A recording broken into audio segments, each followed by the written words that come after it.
कि जहानाबाद सीट बिहार के कुछ शीर्ष नेताओं के लिए अस्मिता की सीट बनी हुई है। ये अस्मिता इसलिए नहीं है कि ये सीट बहुत महत्वपूर्ण सिर्फ इसलिए है क्योंकि इस सीट से जहानाबाद से डॉक्टर अरुण कुमार चुनाव लड़ रहे हैं और अरुण कुमार को हराना उनका अस्मिता की सीट बनी हुई है। सबसे महत्वपूर्ण बात है कि यहाँ पर लोग धार्मिक अस्मिता की बात कर रहे हैं। कोई पॉलिटिकल पार्टी आती है, बोलती है कि धर्म के नाम के वोट दीजिए, वो कोई हरे झंडे की बात करेगा, कोई भगवा झंडे की बात करेगा, लेकिन जहानाबाद को ये समझना बहुत ज़रूरी है कि धार्मिक अस्मिता से ऊपर अपने क्षेत्र की अस्मिता बहुत महत्वपूर्ण है आपके लिए। क्षेत्रीय अस्मिता ये कि अगर कोई पटना से हमारे घर मेरी बेटी का रिश्ता लेके आए और जहानाबाद जंक्शन पे उतरे तो उसकी छिंतौरी नहीं होनी चाहिए। वो जब जाए जहानाबाद जिला से वापस तो बोले कि मैंने अपने बेटे का रिश्ता जहानाबाद जिला में किया है। कितना विकसित क्षेत्र है। यहाँ पर धार्मिक अस्मिता से ऊपर उठने की ज़रूरत है क्षेत्रीय अस्मिता को सबसे ऊपर ले जाने की। लोग बात करते हैं अरुण कुमार क्यों, मेरे लिए तो एक परिवार का हिस्सा है, तो मैं तो आजीवन इनके साथ खड़ा हूँ, आखिरी सांस तक खड़ा रहूँगा। ऐसा मैं एक मुसलमान होकर बोलता हूँ कि अगर ये एनडीए से भी चुनाव लड़ रहे होते तो मैं आखिरी सांस तक इनके साथ खड़ा रहता और इंशाल्लाह रहूँगा, क्योंकि मैं ये जानता हूँ कि इन एज अ पर्सन, एक इंसान के तौर पे इन्होंने समाज के लिए, मुसलमान समाज के लिए, हर समाज के लिए, हर तबके के लिए, बहुजन के लिए क्या क्या काम करने का काम किया है, ये मैंने अपने बचपन से जवान होते होते मैंने देखा है। और मैंने अपने पिताजी के बाद अगर किसी को वो दर्जा दिया है जिससे मैं राजनीति सीखता और समझता हूँ तो उनका नाम डॉक्टर अरुण कुमार है। ये बात आपको समझने की ज़रूरत है कि ये चुनाव सिर्फ आरजेडी, भाजपा, जनता दल और कांग्रेस का नहीं है।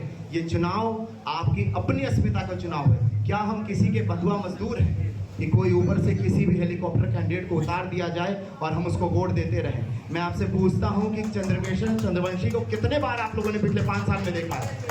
ईद के दिन वो हमारे यहाँ मिलने आए, हाथ बढ़ाए, ईद मुबारक कहा। मैंने बोला चाचा आपने बहुत देर कर दी, तो बोलते हैं हम जहानाबाद में थे। हम बोले चाचा 5 साल देर कर दिए, जहानाबाद तो बगले में था, लेकिन आप काको नहीं उतर पाए 5 साल में, ये शर्म की बात है। एक काम बता दीजिए काको में कि किसी भी मोहल्ले में किसी के धर्म के, किसी के एक लोग के लिए आपने काम किया हो। मैं जानता हूँ पिछले 5 साल में 50 लोग ऐसे हैं जिनका सिर्फ मेरे बोलने पर अरुण अंकल ने दिल्ली के एम्स में और सफदरजंग में इलाज कराया है।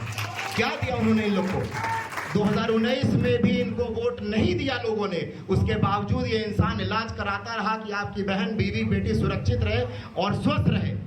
तो किस चीज की जरूरत है? नेता हम किस लिए चुनते हैं? मस्जिद बनवाने के लिए, मंदिर बनवाने के लिए? नेता हम चुनते हैं अपनी सुरक्षा के लिए, नेता हम अपने चुनते हैं स्वास्थ्य के लिए, अपने बच्चों के शिक्षा के लिए। क्या दिया आपको? सुरेंद्र यादव आज यहाँ है, कल सुबह की फ्लाइट पकड़ेंगे, चले जाएंगे गया, शक्ल नहीं दिखने वाला आप लोगों को। अरुण कुमार इकलौते ऐसा नेता है पिछले लगातार वर्षों से संघर्ष करते रहे हैं। और एक चीज आपको बता दूं, मैं गवाह हूं 2019 का। डॉक्टर अरुण कुमार को नीतीश कुमार जाके ऐसे फोन आता है, आप आ जाइए, आपको हम टिकट दे देंगे।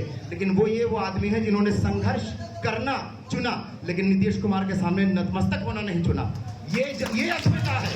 अस्मिता ये नहीं है कि मैं मंदिर के नाम पे वोट दे दूं या वैसे ही आ जाए तो मुसलमान एक तरफ वोट देने लग जाए। अस्मिता ये है कि एक आदमी संघर्ष करके अपने उसूलों में खड़ा रहा जिसके पांव नहीं डगमगाए।